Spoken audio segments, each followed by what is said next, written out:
আমরা সবাই কলা পছন্দ করি। আর কলা আমাদের রমজানে চিড়ার মধ্যে অবশ্যই লাগে। তাই অনেকেই চিন্তা পড়ে যান আমরা যখন কলা অনেক সময় ঘরে বেশিদিন থাকলে পচে যায়। সেক্ষেত্রে আমরা কীভাবে কলাটা দীর্ঘদিন ধরে সংরক্ষণ করবো? সেক্ষেত্রে আমরা কলাটা নিয়ে এভাবে কলা ছাড়িয়ে এই মোটা ডাঁটাসহ নিয়ে এভাবে খবরের কাগজ বা কোনো পেপার দিয়ে এভাবে মুড়িয়ে আপনারা একটা পলি ব্যাগের মধ্যে দীর্ঘদিন ধরে আপনারা ফ্রিজে যেখানে আমরা সবজি সংরক্ষণ করি ওখানে রেখে দিবেন।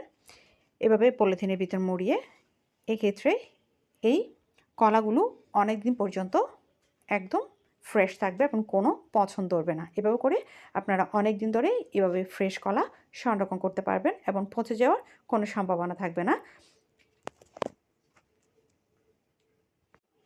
আমরা সবাই কলা পছন্দ করি। আর কলা আমাদের রমজানে চিড়ার মধ্যে অবশ্যই লাগে। তাই অনেকেই চিন্তা পড়ে যান